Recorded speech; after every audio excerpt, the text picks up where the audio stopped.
Shamaya, you did it. STL Music. Welcome back to the show. Yo, listen up, we back in the game. Sweep the league, we got the fame. Motivated to the fullest every single day. We wake up, get it in every way. Right to the two in the global inspiration. Talk this sports and top news, no hesitation. Sweep the league is back.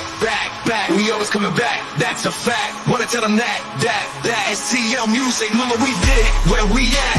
Coach Jill in the house with the flow so tight. Never done, round, perfect rock stats, we unite. Yeah, the best show, Monday through Friday. If this ain't different, they lying. We got the energy. When I say sweep, you say the league.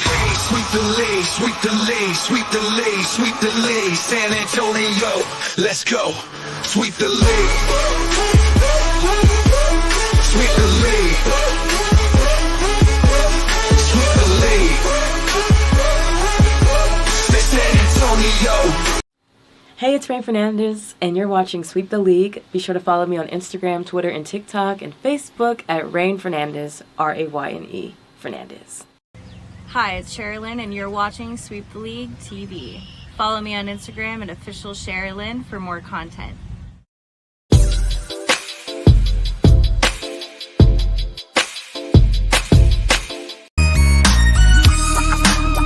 Hey, this is George Iceman Gervin, and you're listening to Sweep the League Radio.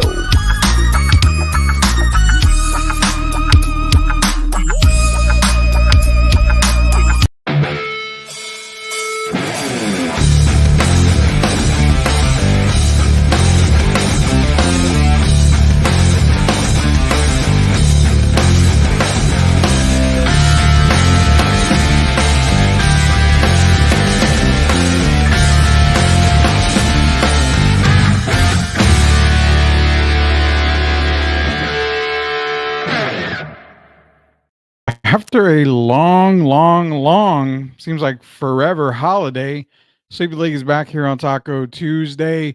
This show is brought to you by MCS General Contracting, Special Leaf Tea, Castro Sun Solar, and La Cocina Taco Truck, all part of the Sweep the League family. Shout out to Jeff Garcia, Locked On Spurs, also part of the Sweep the League family. Welcome everybody that's in the chat right now. Shout out to Tim Gonzalez. The Blue Devils and the Tar Heels still suck, but if I'm not mistaken, Tar Heels are a better team football-wise. So we're going to let Tim dwell on that. I'm one of the people affected by DirecTV. I'll get into that here in a little bit. We got a little bit of DirecTV talk. I used to have DirecTV, but then I got rid of them a long time ago because I foresaw everything that happened when, the prices went up, and then they were always back and forth with channels, and I'm seeing everybody in San Antonio all mad because they can't get KSAT 12. They can't watch games. They can't watch ESPN. Yeah, everybody in San Antonio sports people, you need your ESPN. So definitely cancel DirecTV. Go to YouTube TV. That's what I have. I have YouTube TV. Joel Colon, if you pay that much money to DirecTV, why not just get Fubo or YouTube TV? I mean, I've been happy with YouTube TV so far. No issues, knock on wood, that I've had. So I'd say go YouTube TV. We're going to see what the popular choice is tonight. We are waiting for Derek Gerber to see he'll be on tonight. Coach Gio is on vacation. He's on a cruise. So I tried to get him to come onto the show, but he's on a cruise. It's his romantic cruise type thing. We're not going to bother him. It's Gio. He puts in the hard work, supposedly, which is like 2 times a week. What's up, Joel? How you doing, man? For Joel, I'm going to go ahead and get your comment, your message that you sent to me earlier. So we're going to talk about that. It's Puro Pinche Red Raiders. Yes. Pinche Red Raiders, I guess. Yeah, it's one of the Texas teams we're going to watch out. So we're going to cover a little bit of NCAA football as well with Trey Collis. Is going to be joining me tonight. What's good, everyone? Been a minute for me being in the chat. How's everyone doing? Leha, everybody seems to be doing good. Appreciate you joining the chat. That's MCS General Contracting. Chris Leha here, the biggest and the proud and the best sponsor of Sweep the League. Appreciate you, man. The only reason to get DirecTV was because of the Sunday ticket, and they lost that exclusivity. So, yeah, I'm going to get into that as well. But like I said, we'll see if Derek Gerber is going to be joining us tonight. I sent him a text message. He hasn't responded yet. Hopefully everything's okay. But nonetheless, let us bring in our special guest. He is Gio's fill-in while Coach Gio is going to be on vacation. He's going to join us probably a couple times this week. It is the one and only Trey Collis, a former Sweep the League alumni or alumnus, I guess, because you were a part of Sweep the League for a little while there, if I'm not mistaken. Oh, I was on Sweep the League. I was doing like 6 podcasts a night every night, man. It's just I took a break. It's great to be back. Forgot how much I miss it. Till you invite me, like, man, let's do it. I miss it. I miss talking sports, but I'm with you. I ditched Spectrum TV and went to YouTube TV, and I'm a fan, dude. I'm sorry. I like it. It seems like YouTube TV is the way to go. So I mean, ranking it right now. So I've had them all. I've had Spectrum, of course. I mean, you're like 21 years old, so you don't remember these days. But I'm 38. okay? Well, you're still young in my book. I had Spectrum back when it was Time Warner, but even go before that, it was Paragon Cable. I don't know if you remember Paragon Cable. You do? Okay, so it was Paragon Cable when I was a little rug rat running around the bowling alleys and stuff. It was Paragon Cable. So yeah, that's how far we go back. I mean, everybody's like Spectrum TV, Spectrum TV. No, bro. It was Paragon. Yeah. And I remember Paragon because they used to be the first ones to give you the little metal, or not the metal, the wood box where you have to, like, move the channel over.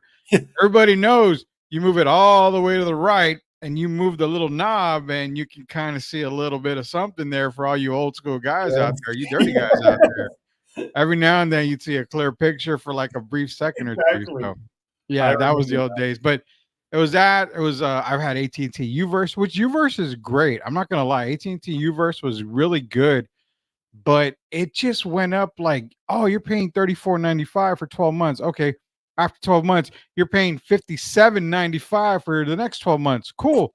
All of a sudden, it's $145 for the remainder of the contract. You're like, holy cow! Like I'm paying like 9 times the price of what I was paying for the beginning. So then it was DirecTV for me, man. But I mean, can we just rank YouTube TV is probably the best right now?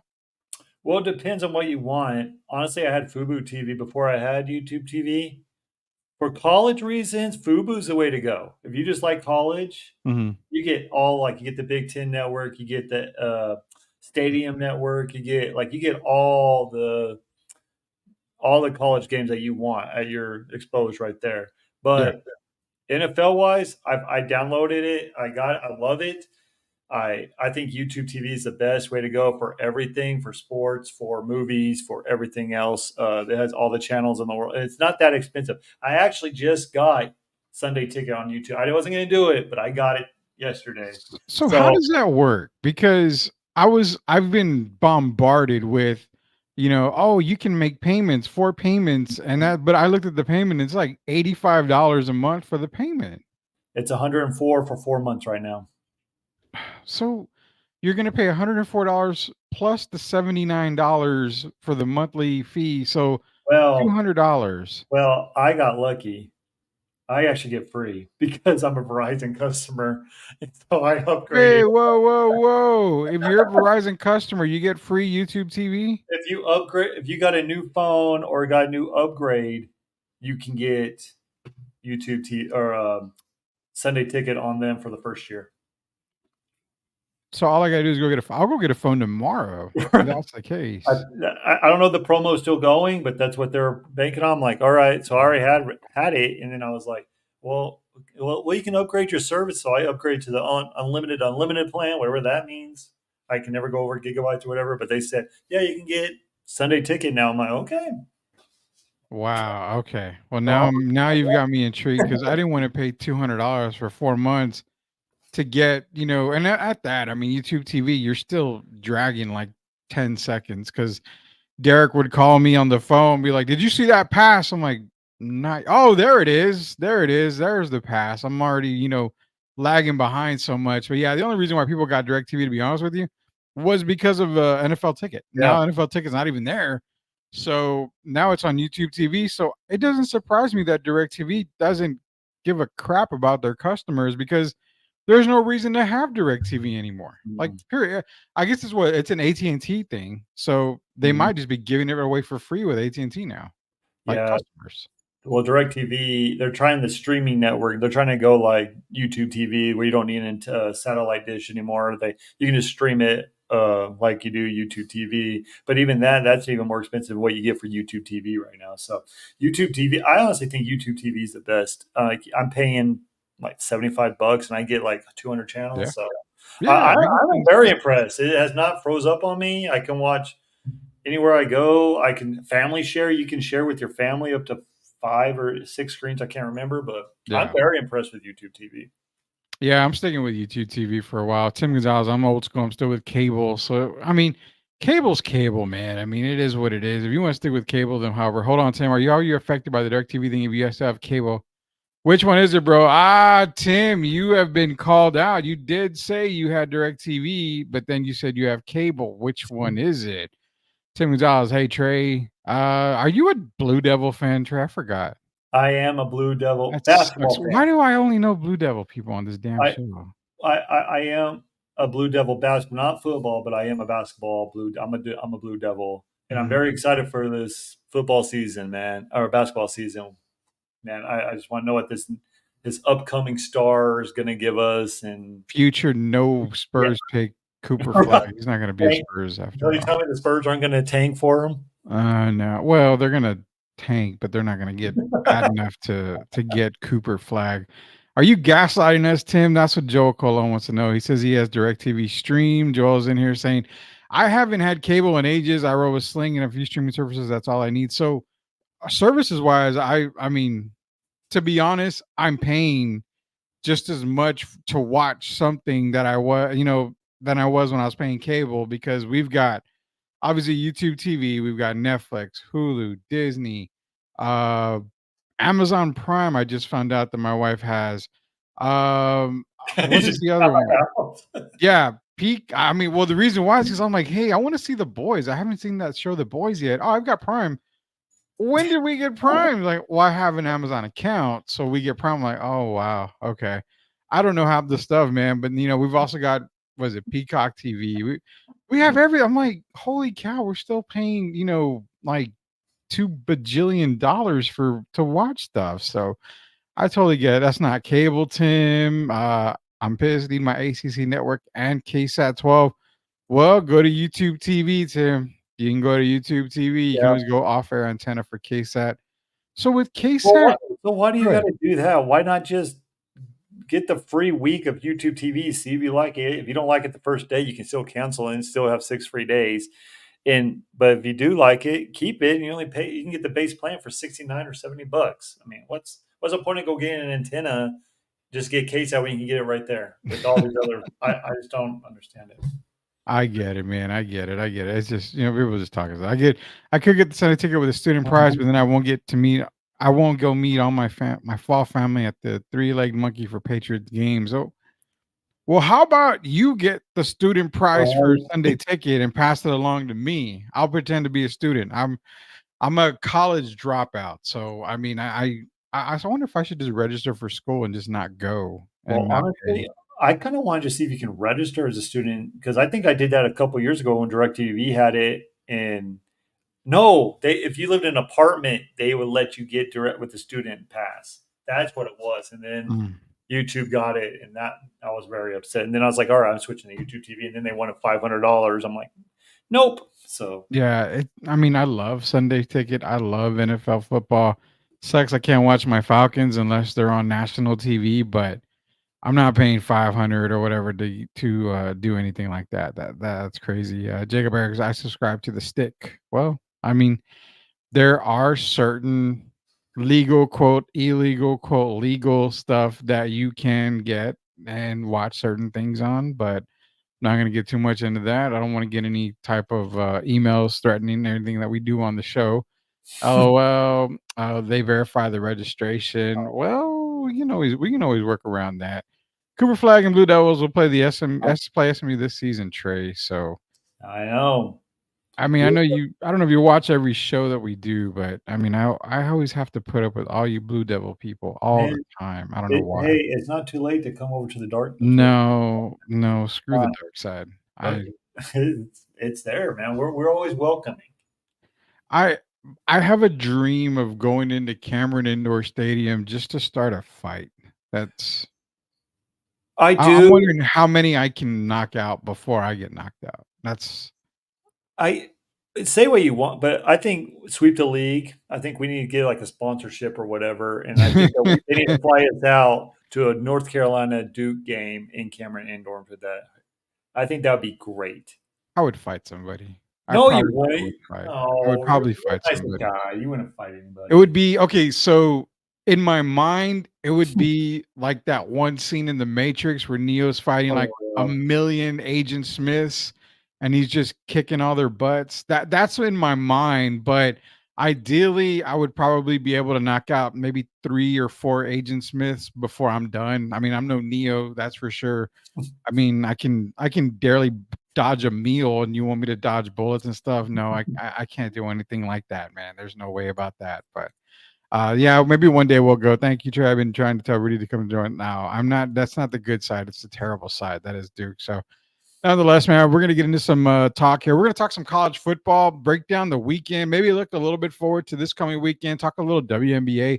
Joel presented something to me in the DMs or on Twitter or X, whatever you kids are calling it today, has to do with Caitlin Clark. I had kind of seen this stat already, but we'll talk a little bit about that. We'll make some mention of it. Also, NBA players going overseas to play, not wanting to sign their NBA contract. I mean, is the NBA maybe they just don't? Who knows? That's why we're hoping that Derek comes on because man, Derek comes on and kind of explain that overseas thing. If not, we'll get to it here with Trey and I. Cameron is so tiny. Was watching some videos on the inside small venue. Rabbit fans, yes. Terrible fans, yes. Small venue, yes. Tiny, Terrible yes. fans. They're the most loyal fans in the world. They're loyal because they have nothing. What are you going to be loyal to? I mean, their football program sucks. I mean, Do their they? lacrosse team is well. We're not going to get into that. I mean, they're all behind bars, aren't they? I mean, all they have is the basketball team. So, I mean, yeah, they're going to be loyal to basketball. That's all. They don't even fill their stands. Let's be real, man. There's more people at the worst Mexican restaurant in San Antonio set to eat than there is in field that they play in over at Duke. I mean, Oh, there's nobody yeah. watches that football team. Well, That's no, the terrible. football team. Well, they lost their head coach at Texas A&M, which whatever. I'll get into that a Well, little bit yeah, later. Elko. Come on. But Duke actually has for the football. They have been down, but they remember a couple of years when they played Johnny Manziel in the Cotton Bowl. They went to the Cotton Bowl game. They went Yeah. to they knocked off Clemson the first night of the season last year. I mean, they have talented. They've been getting some talented young players over there at Duke. It's just it's a basketball school. It's like Kansas. It's not never going to be a football school. It's always going to be a basketball school. Yeah, it's always going to be a basketball, but you can't say that about Kansas. Not this year. I mean, No, Kansas Kansas has is a really legit good. shot this year. So I'm telling you, they have a legit shot. FSU starting 0-2. Yeah, we would not make that. We would not bring that up till later on because that's terrible. Come on, Rudy, the lacrosse thing was a hoax. They all got vindicated. I don't know. That shows you how much I know about Duke. I just know crap was going on about Duke, so I don't care. And I made Tim mad. Hey, watch it, Rudy. I mean, you're gonna come at me with Tar Heel stuff. I got to come back at y'all with Blue Devil stuff. And you know what? Then we're just getting started when it comes to the Blue Devil and Tar Heel stuff. We used to be worse than this. Trey can vouch for that. It used to be a lot worse. The only thing me and Gio agree on was Yeah, it seems like every guest, every person we have on here, I'm a Blue Devil fan. Like, geez, can we find somebody else besides Blue Devil people? No, it's not going to happen. It's not going to happen. So let's cover off some of the NCAA football here. This is going to be Trey Collis, Rudy Campos Jr. Still waiting to see if Derek Irvin will come on. If not, he should be back on tomorrow. But let's get into some college football talk.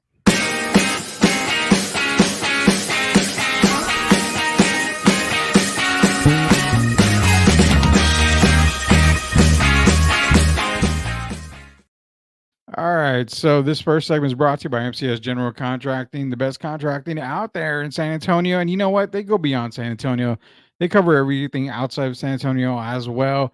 Just give them a call, whatever you need. Is it the driveway? Is it the patio? You know what? Sometimes they just give you a porch. When you buy a brand new house, they give you a little slab. You want to make it better. You want to make it a big, nice porch. You need that big extra driveway to put all 30 cars like Trey has, his Lamborghinis and his Maseratis. He called MCS General Contracting and he is getting his driveway put in. But you know what? They also do foundation work. Or if you own a business or something, you need a parking lot, you need to repave, you need redone completely, or you just need to add it. Call MCS General Contracting, proud sponsors of Sweep the League. So, yeah, man. Okay, so see, Tim's in here. Everybody gets me. Top player, Rudy, watch it. Malik Murphy. Okay, yeah, it is Malik Murphy. Whatever. First and foremost, let's get into the rankings here, man. We're gonna get into some rankings here. So these are the official rankings starting today. And let me blow up the screen. All right. So for the AP top 25, it's Georgia, Ohio State, Texas, Alabama, Notre Dame, Ole Miss, Oregon, Penn State, Missouri, Michigan are your top 10. Really no changes on the coaches poll with the exception of Ole Miss is 5, Oregon is 6. Looks like they dropped Missouri down to number 10. So are you surprised by the top 10? Do you feel someone should be a little bit higher? Someone should be a little bit lower? You can go, I guess we'll go with the AP top 25 here. Me personally, I'm not all mad with after week 1 as far as the rankings go. I like Georgia, Ohio State, Texas. I think I would possibly put Texas at 2, but that's just me picking them to win the national championship this year. So that I'm being kind of biased on that, but I don't have any issues with the top 4. Notre Dame at 5, man, to me, I agree more with the coaches poll. I don't have Notre Dame at 5. I could easily put Ole Miss at 5. I mean, if we're going crazy, I don't like that Utah is not in the top 10. That's the one that kind of ticks me and irks me is Utah's not in the top 10. But for Trey Collins, how does this top 10 look? And like I said, do you see somebody that needs to be higher there? I mean, of course, you got Kansas, the other basketball school, number 19 on the AP poll there. But do you feel anybody should be higher? Because I have a couple teams that should be higher than where they're ranked right now. I'm going to give you – I mean, it's like you said, Rudy, it's hard after week 1 because you had Notre Dame go to Texas A&M, and that was a great game as well. You had LSU, USC, a classic game as well. I mean, that was a great game. And then, of course, you have Florida State, who I had them win the ACC, but that's not happening. Oh, a lot of people did, except Derek. Yeah, Derek's a genius. But who I should have had was Miami. Miami, I know it's just week 1, and I don't know how good Florida is, but that Miami offense – it's good. Like that team is loaded. I'm not saying they're back, but if you're just going after week 1, I would probably, I'll put Miami up there over Penn State. Really didn't look that great to me. I would drop them out. I mean, they didn't look all that impressive to me. Ohio State, they play cupcakes. Georgia beating Clemson, but Clemson is no longer Clemson that we always thought because Dabo Swinney is an idiot. And I used to love him as a head coach, but he's a stupid idiot who doesn't go in the transfer portal and try to get guys when you have this tool for you. And there's a lot of guys who can go there, but he doesn't want to do that. He just wants to do recruit, but he's not changing with the time. So Clemson's never going to be back again. But man, it's just hard after week 1 because they play these cups. But I'm with you. I'm all on the Utah Utes this year. I have them win the Big 12. I think they're going to dominate. I think they're going to be great. I think they're going to be in the top. I think they're definitely going to be in the top 10, maybe top 7 at the end of the year. Missouri's another one, but Oregon and Ohio State really didn't look that impressive to me this weekend, and that's hard because I actually do like both those schools. But I am a Texas Longhorn fan. That's my true and true. I know it's Colorado State. Colorado State has been down, but they're starting to get better throughout the last couple of years. They improved their record, but scoring over 50 points and an Arch Manning sighting who looked phenomenal in his back. I know it's again with backups, but Texas looks legit. Like there is nothing wrong with that team because nothing wrong with that team right now. You saw Arch Manning and the second string just go in there and play. And again, it wasn't against like a massive big time team, but just looking at them being in sync. Now we'll get to the game coming up this weekend. We're gonna showcase it a few times this weekend because that's probably one of the 2 biggest games in Texas, basically this weekend, or for Texas, because you have the Longhorns in Michigan, and you have Texas State against UTSA. That's a massive game. I don't think people understand how you may think, oh, it's Texas State, it's UTSA. I mean, why are we talking about them? BS. You have to talk about that because, you know what? I'm going to say that. I'm going to get into that. Texas and Michigan is a big game that we got to watch out. But looking at, Quinn Ewers, looking at Arch Manning, it just has that feel that this Texas team, and knock on wood, barring injury, they've got to be talked about as a top 3 team, more than likely a top 2 team this season. I truly believe in Georgia. I truly believe in Ohio State. But if we're talking SEC, I have Texas over Georgia. We're going to see that game in Austin here in a few weeks. Texas has a pretty sizable schedule coming up here. That's going to be kind of brutal for them. But where I'm seeing on the whole Texas side is I'm not saying I don't see weaknesses. I see weaknesses on there, but they need to, and Tim made a good point here in a minute. I'll share in a minute. It's healthy. The running backs got to stay healthy. The players got to stay healthy. I'm not so worried so much about the quarterback position because if Quinn goes down, I have enough confidence in Arch Manning you won't see a Colt McCoy thing happen and then you lose the national championship. You won't see a Quinn Ewers go down again and Texas kind of struggles throughout the season. Now you've got Arch Manning. He's ready. So there's no reason why I don't have Texas going as far as long as they stay healthy. But another team that you mentioned was Miami. Miami, I think, deserves to be in the top 10. That's another team. If I'm dropping teams out of the top 10, I don't like Oregon in the top 10 right now. I could actually put them at number 10. Oregon right there. Michigan, I'm not. It's tough. I would say 10 is okay for them, but I would probably put them at 11. Utah and Miami, to me, make the case to be in the top 10. One of my Heisman Trophy candidates is Cam Ward. So he balled out. I loved it. Cameron Rising's the other one. Beck's the other one. Beck's the other one. So those are my 3 Heisman candidates. And I don't know, man. Is there another team? I mean, the only other team that I can say maybe should be a little bit higher. If I'm making a case, maybe Louisville, but I kind of like them at 22. Kansas, I'm okay with them being there. Maybe USC, but even USC, I don't know. You know what? I'm just gonna make the case for Utah and Miami, man. I don't know who else you might have. Yeah, I'm with you. Like I said, I like Miami. I like Ward. I like what they're doing over there. As long as they take a knee instead of run the ball and don't fumble it, Miami is going to be a great football program. Which I like what they're doing over there. Oregon Oregon's a tough one. Remember them and USC and UCLA and all them are actually in the Big Ten this year. So does Oregon have the offensive line to stack because they're not as big to go against those Big Ten guys like the Michigans, Ohio States of the world, even probably USC this year as well. Yeah, I was just not impressed. Like, yeah, they blew them out, but I was just not impressed with Oregon at all this week. USC is hard because LSU always loses the first game of the season, and somehow they always come back and win the rest of their games, and they're going to be fun. I don't know what but one thing I am impressed with USC is their defense. Last year, they couldn't stop a nosebleed from hell. I mean, I'm just being honest with you. I mean, Caleb Williams can score 45 points last year, and they still lose a game by 10 points because the defense can't stop anybody.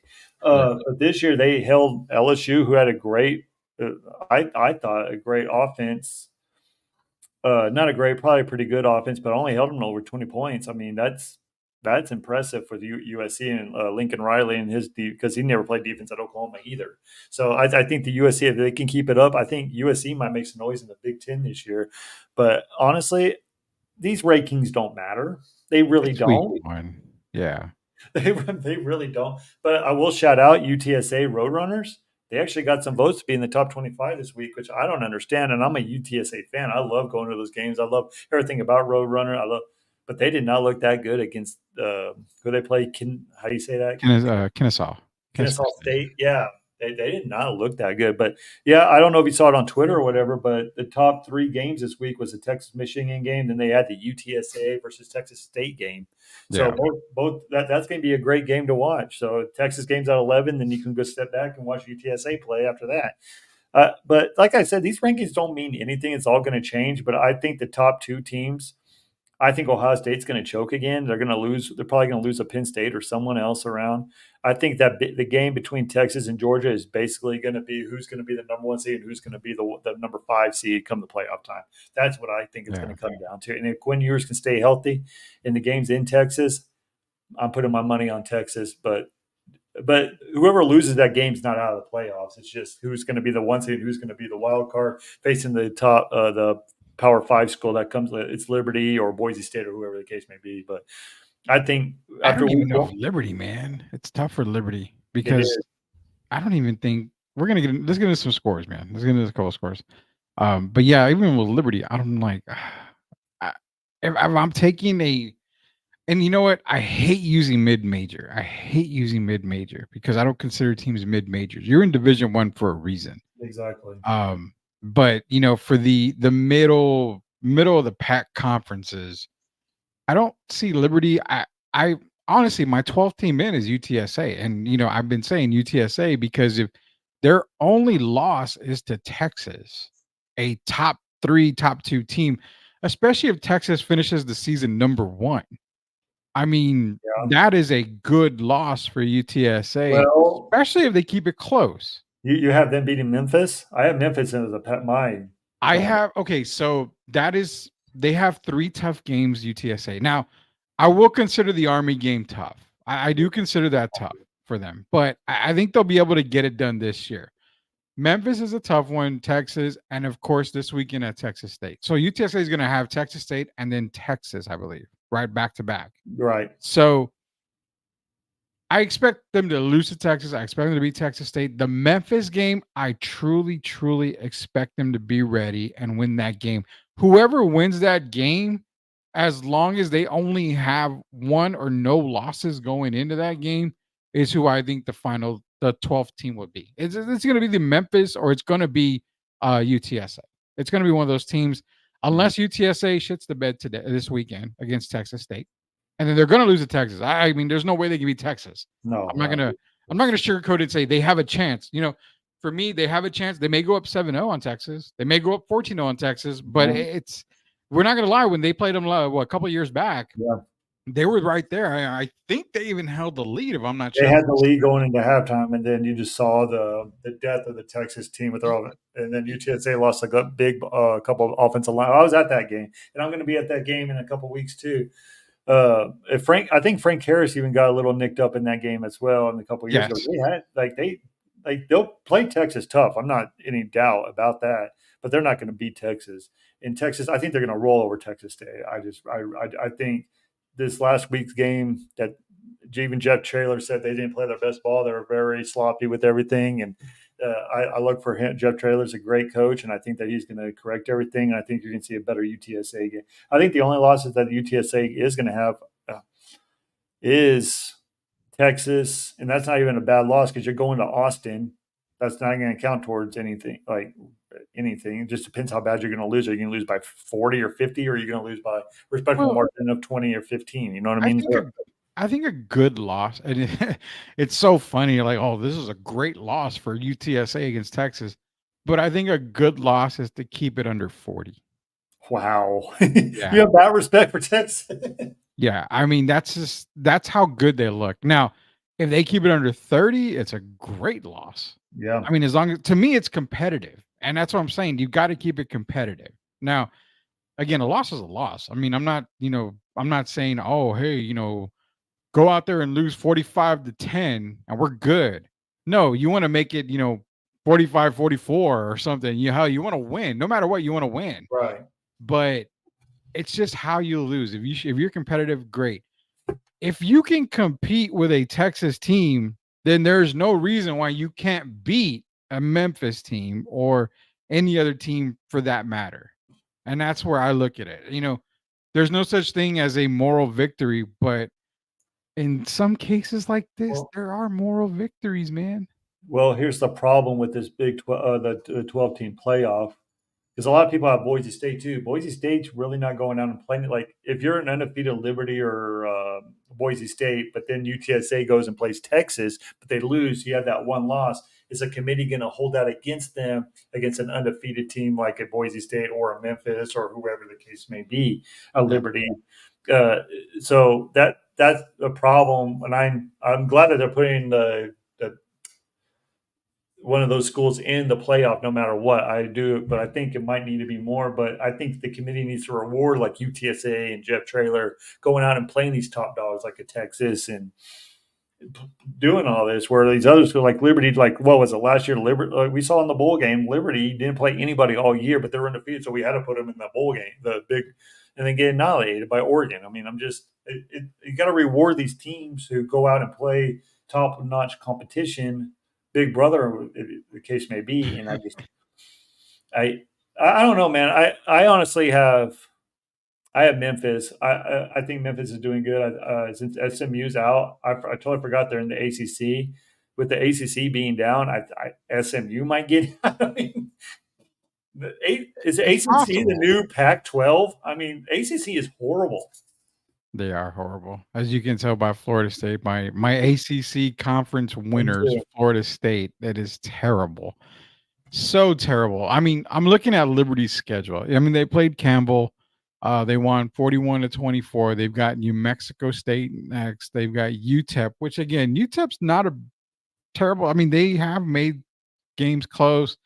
They've got the ever so lovely Appalachian State in a few weeks. I mean, there's really not very many teams on that schedule. Exactly. I can make a case for Jacksonville State, maybe a Sam Houston, but there's really not a whole lot of teams in there that are going to scream. Now, that's what I'm saying. They go undefeated. You can't make the case for them over a UTSA or a Memphis squad. Or you know what? I'm even going to go on a limb here. I'll go one more better. If this weekend comes and you see Texas State beating, UTSA. I'm not saying, don't quote me on this because I'm not saying I'm picking UTSA. I'm not taking Texas State. But if you see Texas State win, that's a huge win for them because then they have Arizona State at home, which is a good program. If they win there, they could run the table. Dude. And you make the case for Texas State to get in. Yeah, I mean, if they beat Arizona State, I mean, Arizona State's not a top 25 team by any stretch of imagination, but at the same time, it's a top-notch power school. It's a bigger conference school. Which is in the Big 12.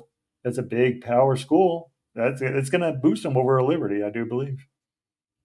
And that's what I'm saying. Like if you have an undefeated Texas State Bobcat team and you have an undefeated Liberty team, you've got to reward them going out.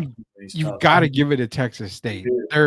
Their schedule is way more brutal than Liberty's is. I mean, there's no doubt about that. I give all the props to Texas State. I give you a lot of props. I mean, they are on the map. They are doing good. They did beat Lamar 34-27. They've been a team that's been, had been wrecking. They're wrecking it out, man. They're playing. They're playing some good football. And UTSA, Texas State, the rivalry's there, and it's going to be there this weekend. Well, isn't the head coach the old coach for UIW? Yeah, that's true. There's a lot of San Antonio ties everywhere, man. Like, there is, dude. San Antonio, for the longest time, San Antonio, besides Texas, this area, the little Metroplex, Austin, San Antonio area, like San Marcos, New Braunfels, all the way down to San Antonio. They weren't known for football. Like they weren't really like a college atmosphere. But now with UTSA and Texas State and Incarnate Word, and man, these teams are building. And then San Antonio's doing a really good job of recruiting within the state and with everything. And it's becoming like it's getting big. So I'm very impressed with what is going on with Texas State to UTSA, Incarnate Word, and all. It's getting big. Like you have people who actually want to go play at UTSA instead of going to Austin, or because they want to stay close to home because they like Jeff Traylor, or they want to go to Texas State because they like that small town atmosphere. but it's still big enough or far away from home where they can get away from the parents and still party and everything like that. So this area is starting to hit up really good. I'm very impressed with what they're doing right now in the last 5 years. Yeah, and I feel like Jacob Eric, if UTSA can at least keep it close against Texas, it's going to heat up faster than a junkie spoon. Yeah, that is very, well, very I thought that true. a couple of years ago in Texas. Honestly, UTSA, if they had the players, they would have won that. They just got injured, and the death of Texas linemen just was the difference in that game. Yeah, bigger, stronger, and not saying anything negative about UTSA, but Texas at the time was a bigger and stronger team. This Texas team is way bigger, way stronger, way quicker. I mean, it's a very big juggernaut that they're going to have to pull. But again, it's just how you play against them that's going to make a difference here. But before you look at Texas, you've got to get through Texas State. It's going to be a tough matchup. Normally, I'm confident in UTSA going into San Marcos and winning, but I'm not quite as confident right now. We got more college football talk. We're going to take a break. We are way past due our break, so we'll probably take a longer commercial break than normal here. It is Trey Collis, Derek Gervin, probably be on tomorrow. Coach Gio is on vacation. Rudy Campos Jr. Give us a minute. We'll come back, talk some more NCAA football with you guys.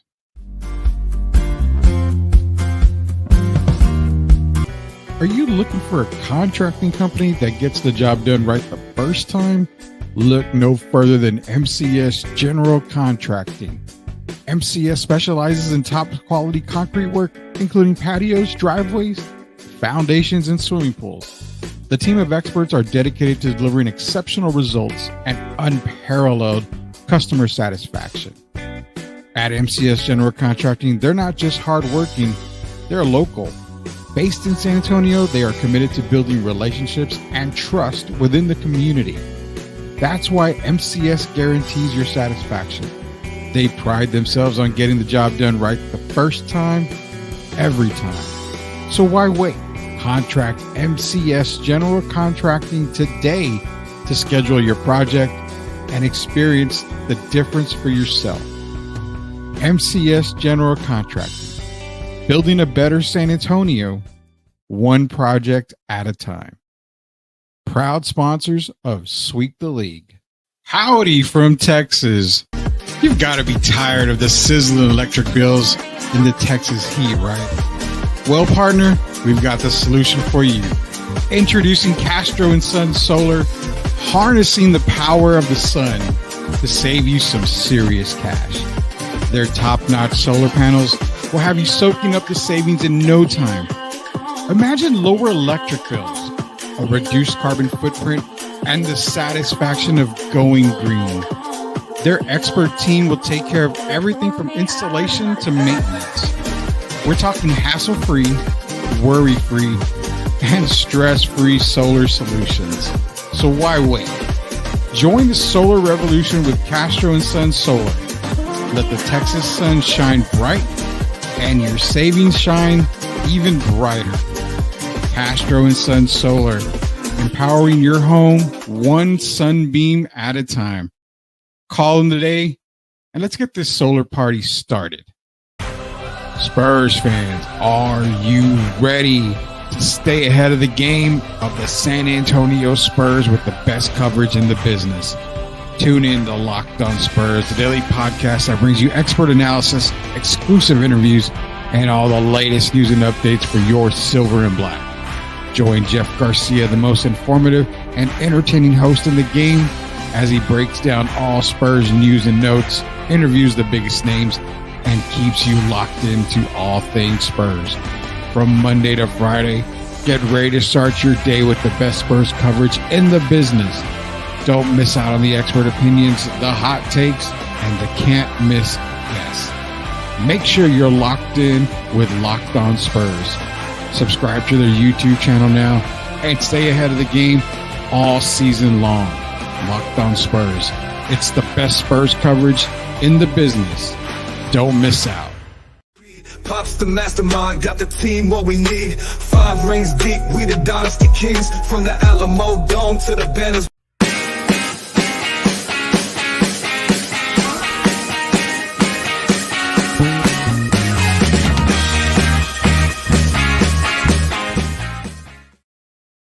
All right, welcome back to Sweep the League. It is Trey Collins. It is Rudy Campos Jr. Derek Grimm. We should be back tomorrow. Coach Gio on vacation. I swear that guy has more vacation than anyone I have ever met in my life. You sign the guy to a contract, and he gets paid, and he gets everything he wants. And I didn't read the last page where he had put unlimited amount of vacation and PTO. So Man, he's still on that yeah. honeymoon stage with his girl. I mean, Hey man, you know what? It's date night every night for him. I have no problem with that. You know, he got it. He wanted it, he got it. He held my my head over the fire, so he got paid and he got his deal. So no questions. JC, special leave in here, man. Appreciate you joining us tonight. JC, everything you do for us here at Sweep the League. It says afternoon. It is afternoon, probably where you're at. I think he's in town. So it's evening here, afternoon there. Masha, Josh, head bow, of course. You know, we give everybody, all JC, we give them all the credit here. It seems to make a case for Appalachian State possibly to make it in if they run the table. I'm going to pull their schedule up in a minute. UTSA versus Texas State on ESPN Saturday afternoon. I had something to do Saturday. I don't anymore. I kind of regret it because I had a chance to cover the UTSA Texas State game, but I said, I got something to do. I can't be there. Now I can. So, oh well. I'm going to catch it on TV. Yeah, I'm going to catch it on TV.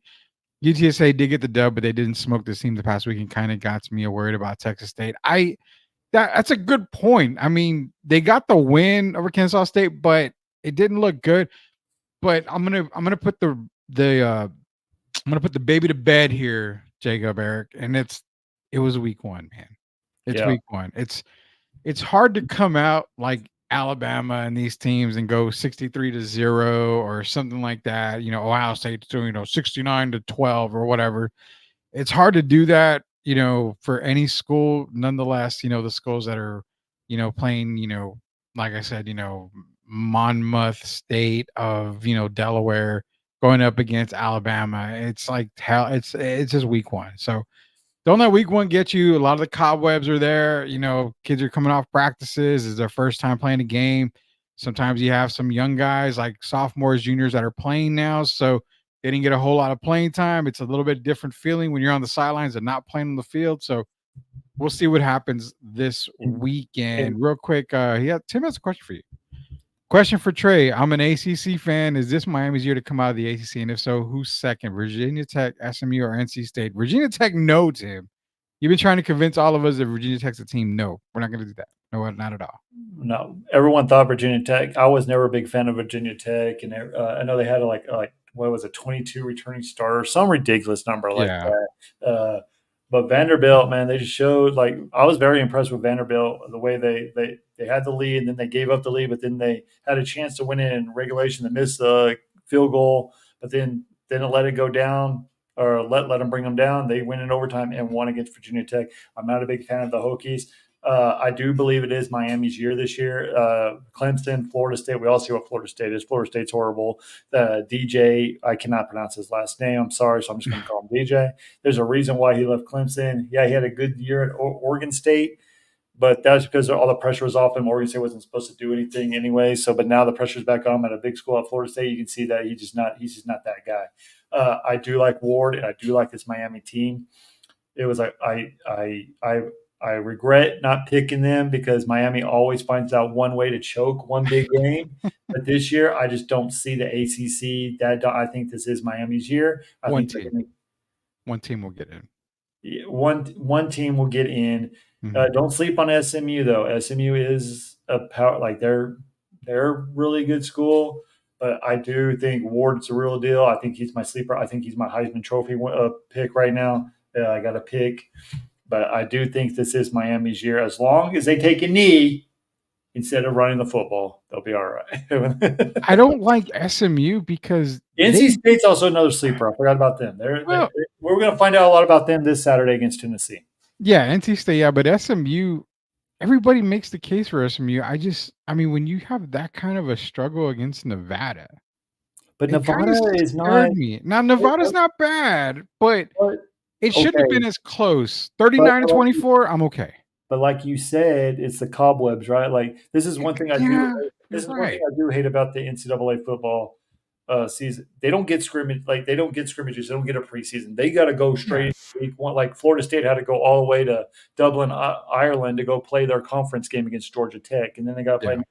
Like they don't have a scrimmage. Like they don't have invite teams down to have scrimmages against them like the NFL does, or have the like 2 or 3 pre's. That's the one thing I do wish the NCAA would look at, is try to have like maybe a preseason game, 1 or 2, just to get so they can get it going, get the cobwebs out, like you said. Week 1's always a hard one to adjust to because like you said, there's sophomores, juniors playing that have not played before. It's the first time in a big 100,000. Most of these players have not played in front of 100,000 people before, and that it's different atmosphere in college football. And I think week 2 is week 2 to week 3 is what you're going to see. But I would not sleep on NC State. I think that's going to be a sleeper team in the ACC, but like I said, the ACC is down. I do think this is Miami's year, though, as long as everyone stays healthy. They have the skill players, they have the defense, they have the head coach to get them there. The ACC is down. This should be their year. You know, it's funny because they said Tim won't be able to watch the game because of DirecTV. Remember, he doesn't have, so I don't know if Tim's going to be able to watch it. I'll stream it for you, Tim. You go. Listen here, Tim. Friday afternoon, subscribe to YouTube TV, get that week trial, why not? And then cancel it after that. Why not? Yeah, just cancel it. Just stream it for you might love it and just keep it. It's an expense, man. It is an expense. I'll give you that. It's a terrible expense to have. The irony of that is SMU getting the death penalty all those years ago. Now that was a perfect. That brings up a massive point, because then you look at the whole Chris Webber fiasco at Michigan, and of course the Reggie Bush thing. I mean, obviously he gave him back his Heisman, but there's so much more that you can go back and say, okay, we need to reinstate this, we need to reinstate that. I'm all up for that 100%. If it's legal now, wasn't legal then, they cheated then, all right, well, big deal. I mean, if you're not cheating, you're not trying. That's what I've always said. All these schools have cheated, and Nick Saban was probably the world's worst at it. But now that it's all legal at it, and that's why he retired, because he couldn't, everyone caught up to me, so now I'm going to retire and go on College Game Day. Yeah, say what you want to. Nick Saban cheated get all his great Alabama players, and there's no way. I mean, everyone cheated. It's just not legal now. It's ridiculous. I had a thought this actually after this weekend. I had a thought. Brian Kelly gets fired from LSU. You know they're knocking on Saban's door. Saban's not going back. Don't say never. Saban is not going back. He has a comfy gig at College Game Day. He does not like this new trend. He doesn't want to recruit. He doesn't want to do the free agency. He won the NFL, and he did not like it. And that's what NCAA is right now, is free agency in NFL right now. But there's a thing floating around now. I'm going to start this. I kind of said it a while back, a long while ago when all this was going on. I said if college teams are going to be paying players, through NIL deals and all that stuff, they have companies come in, they pay the players, perfect. Then what a college needs to do is it needs to focus on becoming a front office where you have Nick Saban. Say Brian Kelly gets fired. Saban's the head coach. He shouldn't have to worry about that. He should be able to go to a VP of operations or a general manager and say, okay, this is my list of players. This is who we're recruiting. This is kind of what they want. Can you make it done? Can you make it a done deal? So I would rather have my college, say I'm North Carolina and I have Mac Brown.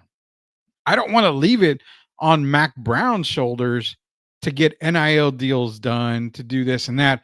I'd rather have a GM at the college, or it could be the president of the college, whoever, or, get a freaking, what do they call it? An athletic director, which they do have athletic directors. Just get them to focus on the NIL deals. They give you the players like, hey, these are the players that we're looking at in the transfer portal. These are players that we're recruiting. What can we do to get them here? I need you to focus on getting them here.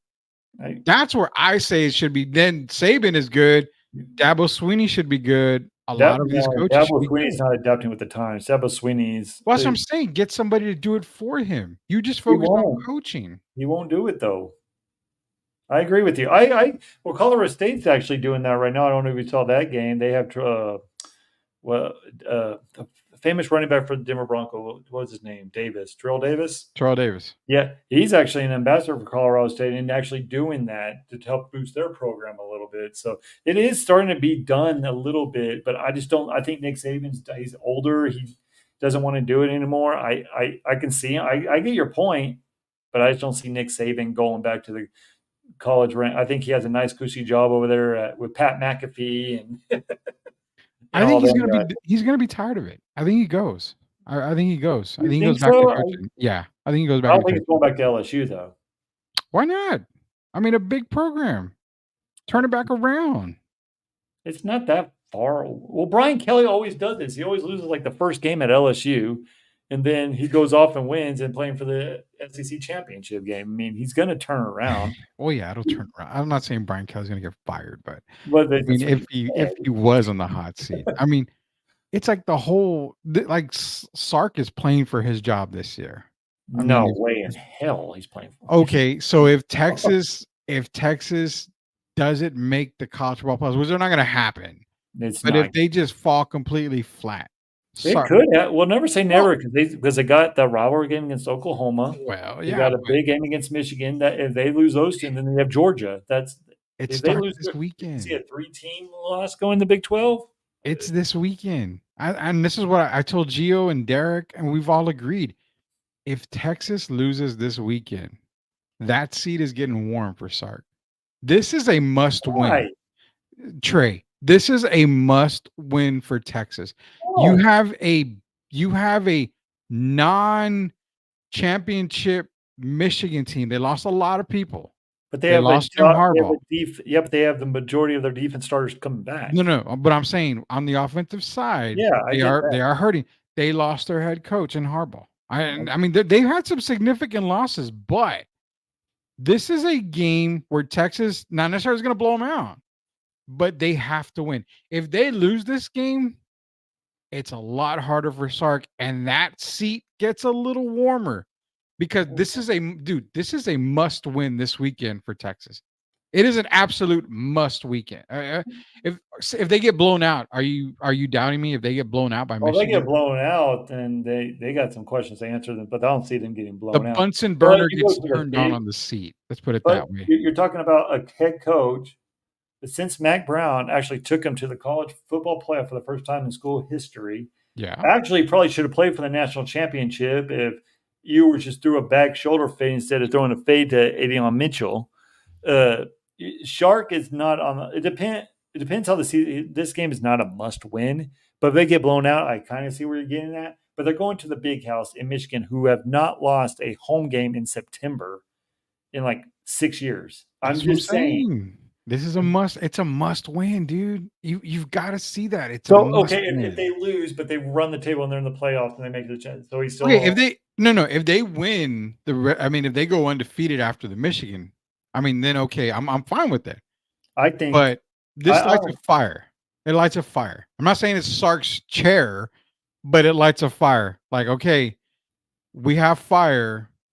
If you blow it in a couple more games, then we're gonna have to start lighting stuff up. We're gonna have to start. I don't know what the hell gaslighting is, but I'm not gonna use it. But we're gonna start lighting stuff, and that seat for Sark's gonna be a little bit hotter.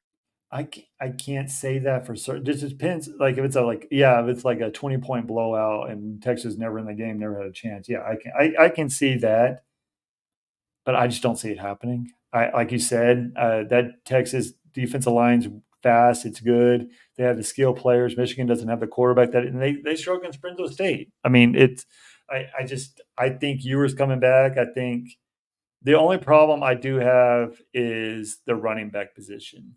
That's if we had Baxter, we used to have the depth, but now we don't have the depth.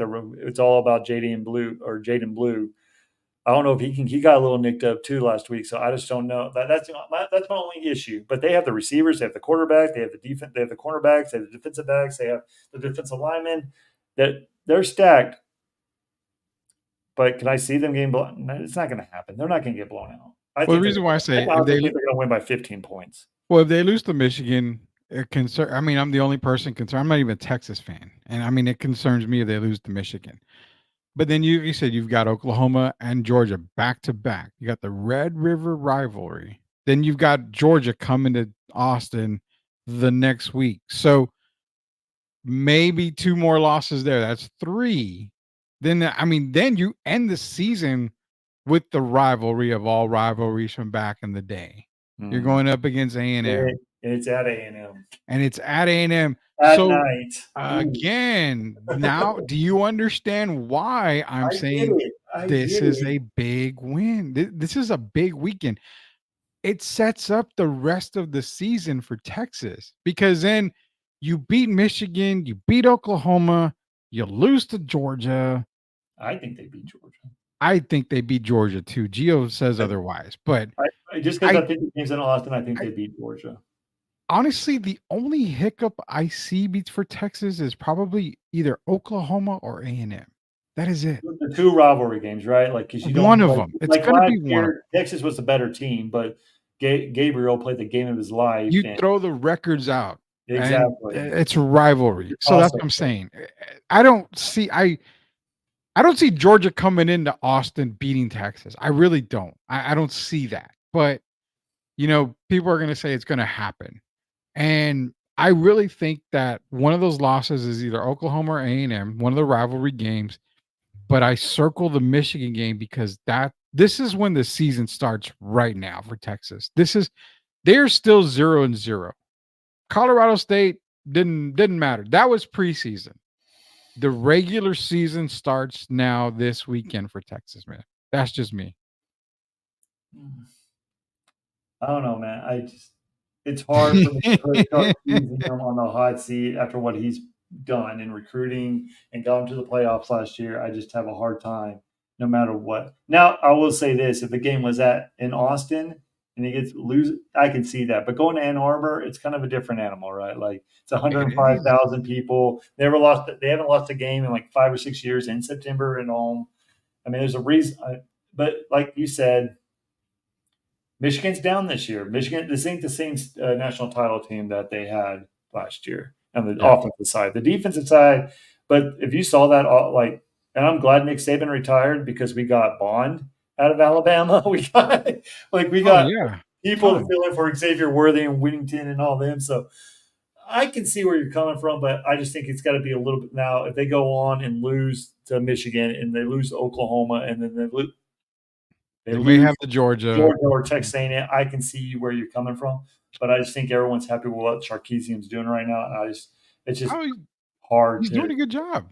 He's doing good. I'm not going to die. The only thing that's scaring me is the media is starting to get on the Longhorns, and the Longhorns, every time the media gets on them and they start believing Texas is back, they falter. They do. It's like, because we're always at that teeter, like Texas with Sam Ellinger, right? Like, we're back, and the media's like, okay, they're coming. Then we go 8-4, or we go 6-6, or we it's just like, can we override that? But this has everyone was worried that Texas is not ready for the SEC. I think Texas has been. I think Sarkisian's done a great job. I think he's built the offensive line and defensive line for the SEC. He has a skill. But I think Texas is more ready than Oklahoma. I would not have said that 3 years ago, believe that or not. But I think Texas is. So I think Texas is probably 1 or 2 in the SEC right now.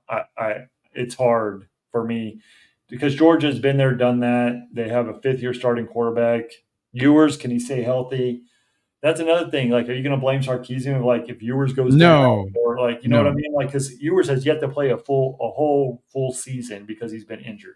No, but I'm not blaming Sarkisian for injuries. But I will say that you cannot use a Quinn Ewers injury as an excuse as to why not when you have the number 1 recruiting man. No, because Arch is ready. A lot of people say, "Oh, he needs another year," and it's a good thing. No. Arch is ready. So if Quinn goes down, then Arch is good enough to come in and lead this team. Now, if they can't get it done, then you go to the head coach. That's 100% on Sarkisian. That's 100% on him. So that's why, for me, Texas' season starts this weekend in Ann Arbor against Michigan at 11 o'clock. It's week 1 for Texas. This is week 1. Colorado State 52-0. is what it is. That was your preseason But game. it was but it's hard, man, because they didn't go play like a cupcake team, like a No, they didn't. like Alabama did or whoever. Like Colorado, it's hard because they're a Division I school, but they're not that good. Like, you know what I mean? So it's like hard to judge. But I agree. I don't know. I guess I agree with you. Like the season starts this week. It does. Yeah.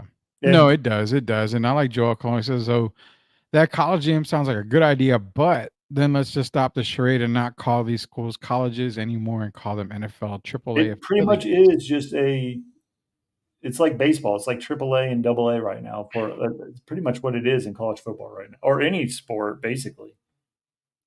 Yeah, it is. I mean, that's what I'm saying is that you may as well just get a GM to handle all the NIL stuff. I mean, that's honestly, I like the me. NIL, but I think there needs to be a hard cap. Like there needs to be a cap on the NIL. That's what I think. Yeah, and FYI, we were calling about Cristobal and a lot of other people on the hot seat. Mike Norvell, like Norvell needs to be gone. I'm sorry. I Yeah, I know he mean, went undefeated last year, but be honest, they had a he cupcake had better schedule. They players. didn't play anybody. I Yeah, know, boo-hoo, you didn't make the call. I'm sorry. You were going to get killed by any of those 4 schools that you would have played. I'm sorry. You would have got killed with your backup quarterback who didn't do nothing but kick field goal, like get you no. kick field goals. I still say Florida State wins the national championship I had them winning national championship last year. I did. But that was with Jordan Travis. If Jordan Travis That's a didn't get whole hurt, you different might have had team. a chance. You might have had a chance. Yeah, that's a whole different team when it comes to Jordan Travis. Now, do I think they would have beaten Michigan last year? I don't really think there were very many teams that would have been able to beat Michigan last year. I think Texas would have beat Michigan last year if they would have played. They I matched up better than what Washington. Like it was weird. Washington matched up better for Texas, but Texas matched up better for Michigan. That's what I think. I think Texas would have given Michigan a better game, but I don't think Texas would have beaten. And Gio makes a face of the fact, Georgia would have easily beaten Michigan. Again, there was a couple of teams where I think could have beaten last year's Michigan squad. I don't think Texas was one. I don't feel Georgia was another. I really don't know who could have beaten last year's Michigan team. They were stacked from top to bottom. Ohio. This is what I like about the Big 10 this year. Yeah, but it's always Ohio State. Because it was always Michigan versus Ohio State, the last game of the season. Yeah. And both teams will be in it, but that's for who, like, because let's just face it, the other, like Iowa, Northwestern, whoever they play, that was a practice game for the playoff or whatever the case may be. Yeah. But this year, you have an opportunity, Michigan and Ohio State, to play the last game of the season and then play in the conference championship the following week. I'm telling you, if McCord would have didn't throw that interception, and would have hit him down the receiver down the middle of the seam, Ohio State would have beat Michigan last year. I'm telling you. Ohio State, if they would have played again, I think Ohio State would have got them. Who knows? Who knows, man? Yeah, Who knows? We got we're going to do a real quick, we're actually going to end the show here in a little bit, but we're going to get to a topic here from the WNBA. Joel Cologne actually brought up this message to me, so all the credit goes to Joel for sharing this this interesting stat right here. Normally we end the show on an interesting stat. We get the reaction from the panel. So here it is. I'm going to go ahead and show it to you guys right now. This will be our WNBA talk. Let me hit up the WNBA bump real quick.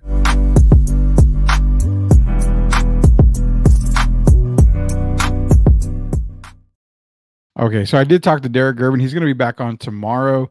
We'll talk about the NBA players going overseas with Derek Gervin, as well as some more WNBA breakdown tomorrow, which is probably going to be during the day, as tomorrow night's one of our nights that we don't go live. So let me bring this up here so we can get the reaction from the panel, and that goes for everybody here. So interesting stat that Joel brought up. 17% of the WNBA flagrant fouls this season have been committed against Caitlin Clark. The Chicago Sky were responsible for 80% of the flagrants committed against Caitlin Clark. Now, FYI, we at Sweep the League do not get into race talk or anything like that. It never comes up. We keep it strictly professional. We keep it strictly down, the middle for everybody. Derek Gervin will tell you that. Shamaya, Gio, everybody on the panel. We all say the same thing. We just keep it real. We keep it as is. But, the stat is the stat. Chicago Sky. I don't necessarily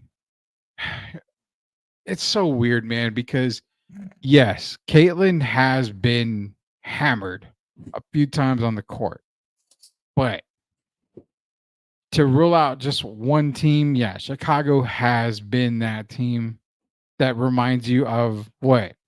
The 1980s, the bad boys when it came to Jordan.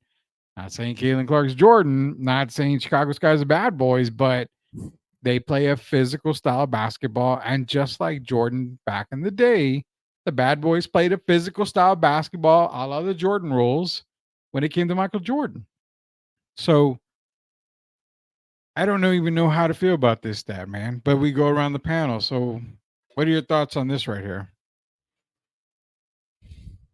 It's interesting because it's that respect level. Going back to Angel Reese and Caitlin Clark, back to the a couple years ago when they played for the national championship, and the Angel Reese did all that, and then but and I kind of agree with the stat. It has to go with I forgot that Chicago Sky player who purposely went after Caitlin Clark and pushed her and shoved her when the play was over, and like she has a hatred towards Caitlin Clark.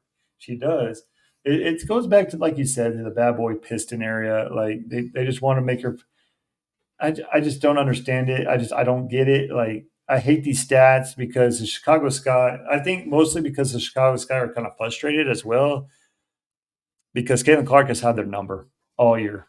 Yeah. Like she scored the most points against them, most assists, more rebounds. Like Caitlin Clark is just on. Like there's just that one team where each player plays better against a team, and Chicago Sky is it for Caitlin Clark. Like Caitlin Clark just brings up her. I don't know if it's the Angel Reese factor. I don't know. It's because they're both like 1-2 in the rookie conversation or rookie of the year conversation. But Chicago Sky are fighting for the last playoff spot right now. I think the Indiana Fever are pretty much safe, but Chicago's kind of like you said, the bad boy piston era. Like they want to play tough, they want to play physical, and sometimes they just get a little too physical with Caitlin Clark.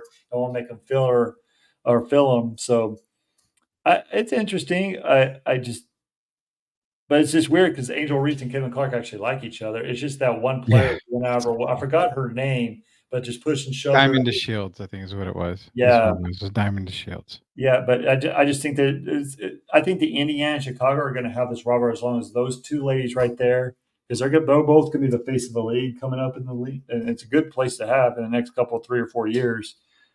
They're going to have a great little rivalry, those two teams, for the next 10 to 12 years to come. So it's going to be interesting to see. And I will say this: I love Caitlin Clark, I do, but sometimes. And the NBA is guilty of this too with LeBron James, Steph Curry, and the superstars as well. They want to protect say it. Derek says it all the time.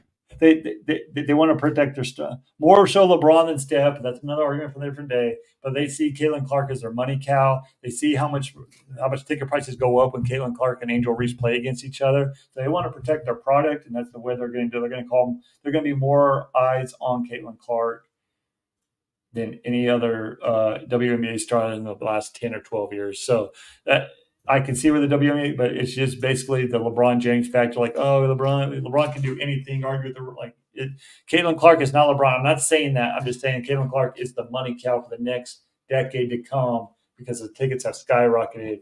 I wouldn't be so sure on that. I wouldn't be so sure. Well, honestly, AJ Wilson, man, she's doing a great job. AJ Wilson, but I do like Angel Reese too. I'll tell you this. I'll be honest with you on this. And I told Derek on the show Friday, I believe, and he agreed 100% with it when I made the comment to him. And I'll make it again tonight when I said if Paige Buchers came out in this year's draft, she would be number 1. Caitlin Clark would have been drafted number 2. I totally agree with that. I wish Paige Becker would have came out in this draft, but she made more money doing college. That's why these females do. She's making more money this year than she will playing WNBA. That's sad, but whether the case, that's neither here nor there. But I agree with you. I think Paige Becker is a better over-round ball player and better skill player. Caitlin Clark can shoot the three as Steph Curry factor, but I just think Paige Becker could play defense, and I think that she has a better game than what Caitlin. Yeah, her skill set but her skill set is just way much better than anything else. So, and that's what I was trying to, and I told Derek was like, I can't argue with that, and we can't, because I felt that Paige comes out this year, she's number 1, Caitlin's number 2, and then, the draft goes however it goes. So what's crazy is everybody's writing the Caitlin Clark. Oh, she's, done this for the WNBA, but I tell people you got to wait, because the next year crop of class coming out is just as big. Yeah. Paige, Juju is coming out as well. Well, you also got to So, remember Paige Beckers was Caitlin Clark, because remember Paige Beckers tore her ACL and she didn't yeah, play, and then it's when the Caitlin Clark, but Paige Becker, people forget how good Paige Beckers actually was her sophomore years before she yeah. tore her ACL. Like she was like a I don't know if stud's the right word, but she She was a was the baller. next, She was a she was baller. basically the next Maya Moore, basically. Like she was going to be the next Yeah, I would big say that. thing coming out of UConn. But then she tore her ACL, and I'm glad that she stayed healthy this year and she got that extra year so she can play another year next year and rise her stock even more. And I do agree with you. Paige Beckers is going to be at these three girls: Angel Reese, AJ Wilson, and Caitlin Clark, Angel Reese, all that. It's good. WNBA is in a good spot right now. I could have Very. been this about 10 years ago, but it's fun basketball to watch. It's getting better. The girls are getting better. I mean, it's in a good spot. So I'm happy that people are actually going to games now. Maybe that can increase their salary. Whether Caitlin Clark's not making more off endorsements than she is playing the whole season in the WNBA. But can I say this real quick about the WNBA? Sure. Can we move the schedule? Like Angel Reese, Caitlin Clark, all these rookies, they just got done playing a national championship or a Final Four, and in a month, like they're already playing again in another season. Yeah. Like where if they stay another year in college, they still have like 4 or 5 months, and that's what people don't understand. Is like they're probably tired. Good thing the Olympics were this year too, because they got that extra 2 week 14 days off that for the break. So I just wish the WNBA would start a little bit later, because they do that, then they have the draft, and then next month or in 3 weeks already doing preseason games, and then they're starting the season. Yeah. It's kind of like, okay, give these girls a little break. You know what I mean? Yeah, I know Gio's been making that same case as well. So I agree with that. You got to do the schedule a little bit differently, but it's kind But of when do we hard. do it though? Because you can't go against an NBA because they don't get any You ratings. can't go against the You can't NFL. go to NFL either. So I guess So, this is the right time to do yeah, it. you But compete against baseball, which I mean, I'm not no disrespect to baseball, but people baseball's don't not really good get until interested September, until October. until the playoff times when it starts heating up. So it makes perfect sense for them to go right now. One last question here, or one last comment from Joel Cologne. And how about that Charles Swoop, Stephen A. Smith beef about Caitlin Clark? It's kind of funny. To me, it's kind of comical because, I mean, Charles Swoop's one of the all-time Oh, she was legends. phenomenal. I mean, I will say this, one of the all-time legends uh is Cheryl Swoops. And I don't know a lot of the reasons behind what she said. I mean, Caitlin, did it in more than 4 years, which is not true. She did it in 4 years. She broke the record, Kelsey Plum's record, in 4 years. Same amount of time Kelsey Plum did. She took 40 shots in a game every game when she only takes like I think 18, 19, 20 a game. So a lot of stuff that Cheryl was saying was not true, I guess. So Well, you got to remember, it's basically like the conversation with Jordan. If Jordan would have played in today's NBA, he would average 60 points, right? Like the Steph Curry effect. Like the game has changed. Where Caitlin Clark back when Cheryl Swoops was playing and Plum, they were playing more team bat. Where now Caitlin Clark had the freedom to shoot any ball that she wanted to. Where back in the day, even in men's college basketball, you played through a team like atmosphere where these top players who were averaging 30 points when they only averaged 17 points in college. yeah, But it's a Steph Curry effect now, like, oh, any shot's a good shot as long as you can make it. And that's the effect that Caitlin Clark has. And she had the wherewithal, and she backed it up with shooting half court shots and everything. Like, so yeah, she can shoot a little bit more than what these other players have. So I hate these idiotic remarks. I just don't.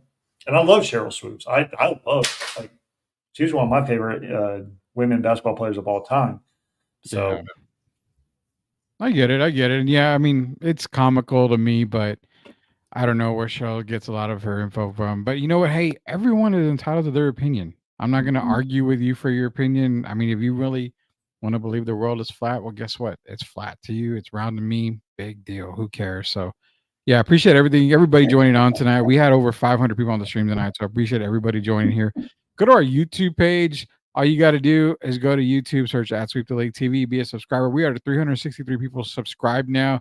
Again, that is in less than 3 months, I believe. We're right around the 3-month mark when we rebranded everything. So appreciate everybody subscribing. We're still giving away giveaways. We're going to giving away an Amazon gift card. We got NBA 2K, I believe, is coming out. If it's not out already, we're going to be giving away a copy of NBA 2K as well. The only way for you to do it is be a subscriber. Also follow us on Twitter. Go follow Joel Cologne as well on Twitter at Texarican77. Great guy, man. He's a part of the show here 100% of the time, just like Tim Gonzalez is. So be sure to follow them. We'll be back tomorrow again. Schedule-wise, I know Monday and Wednesdays, we don't run a show in the evening at 9 o'clock. We usually either play a replay or we go live during the day.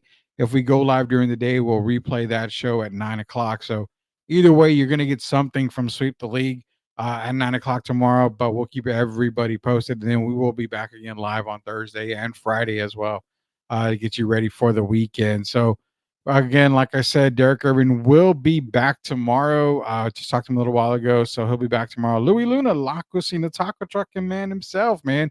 Hit up La Cocina Taco Truck, man. It's in New Braunfels. Short drive to get satisfied, man. Great street tacos. Quesadillas, everything. Everything is good. So appreciate you joining in, Louis. Fair warning, it's mostly political, LOL. Hey, man, it's your Twitter. It's your X's. You do whatever you want to do, man. You do whatever you want to do on your own page, brother, man. But I appreciate everybody joining us here. So, again, Derek will be back tomorrow. Gio will be back next week. He's on vacation. He's on a cruise.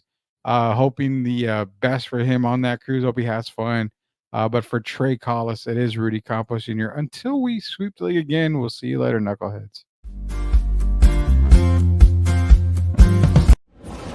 Son, you got to keep your eyes open. Coach, got a proposition for you. Make a run at the Little League World Series. I manage the worst team in the league. Not bad, right? Welcome to Williamsport, boys. Just a game, Bobby. It's more than that.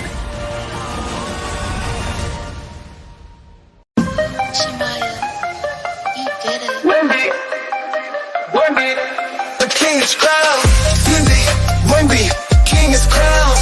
Future of the league, and he's wearing it proud. We playing justice, playing checkers, no contest. Wendy's got the game on lock, and he's making it statement. I'm talking about Wemby, the next in line.